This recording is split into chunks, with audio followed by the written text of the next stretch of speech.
తెలుసుకోవడానికి నిరంతరం ఎప్పుడూ ఈదుతూనే ఉంటాయి.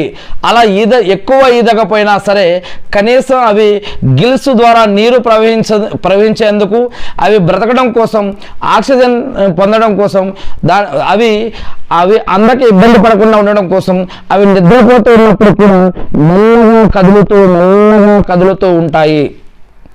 మరి అల్లా ప్రతి జీవికి కూడా ఒక అనుకూలమైన వాతావరణాన్ని ఇచ్చాడు.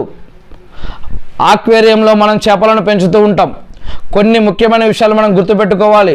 చేపలు వదిలే వ్యర్థాలను, ఆ యొక్క నీటిని మనం విషపూరితం చేయకుండా ఫిల్టర్లు మరియు క్రమం తప్పకుండా నీటిని మార్చడం ఎంతో అవసరం.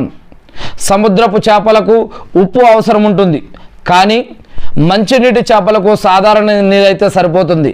అయితే క్లోరిన్ లేని నీటిని వాడటం వాటి ఆరోగ్యానికి చాలా ముఖ్యం. ప్రకృతిలో చేపలు పురుగులు, నాచు మరియు చిన్న జీవులను తింటూ ఉంటాయి. ఇంట్లో పెంచే చేపలకు షార్క్ వంటి వాటికి మరి వాటి యొక్క ఆహారంలో కూడా మనం జాగ్రత్తలు తీసుకోవాలి. ఇవి నీటి అడుగున ఉండే చేపలకు చాలా సింకింగ్ పెల్లెట్స్, ఇవి నీటి అడుగున ఉండే చేపలకు చాలా మంచివి. అప్పుడప్పుడు ఉడికించిన అన్నం లేదా చిన్న పండ్ల ముక్కలు, ఉదాహరణకి దోసకాయ, బఠానీలు ఇలాంటివి ఇవ్వడం వల్ల కూడా వాటికి వైవిధ్యమైన పోషకాలు అందుతాయి. కానీ మీరు పెంచే చేపలు ఏవైతే ఉన్నాయో వాటి యొక్క నిపుణుల యొక్క సలహా తీసుకొని పెంచడం కూడా ఎంతో మంచిది. ఇక అసలు మనం ఈరోజు చేపల గురించి తెలుసుకుంటూ ఉన్నాము. ఒక ఆసక్తికరమైనటువంటి విషయం ఏమిటంటే, చేపలు ఒత్తిడికి లోనవుతాయని మీకు తెలుసా? నీరు చాలా వేడిగా ఉన్నా లేదా చాలా మురికిగా ఉన్నా అవి అసౌకర్యానికి గురవుతూ ఉంటాయి. అల్లా సృష్టించిన ఈ మూగజీవులను ప్రేమతో చూసుకోవడం ఒక గొప్ప బాధ్యత.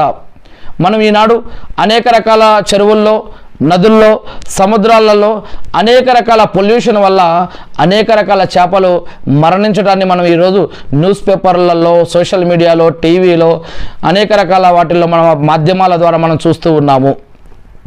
మరి మనం అన్యాయంగా మూగజీవులను మన మూలంగా మూగజీవుల మరణానికి మనం కారణం కాకూడదు. అందుకే మనం ప్రకృతిని, మూగజీవులని, ఇతర మానవులని కూడా అందరినీ కూడా కాపాడుకోవాల్సిన బాధ్యత మనందరిపై కూడా ఉంది. ఖురాన్ మరియు హదీసుల్లో కూడా చేపల గురించి అనేక విషయాలు చెప్పబడ్డాయి. మరి సముద్రపు జీవుల గురించి ఎంతో గొప్పగా చెప్పబడింది. వాటికి సంబంధించినటువంటి విషయాలు కొన్ని చూసినట్లయితే కనుక ఖురాన్లో అల్లా సముద్రాన్ని మరియు అందులోని సంపదను మానవుల కోసం ఎలా అనుగ్రహించాడో ఖురాన్లో సూరా అన్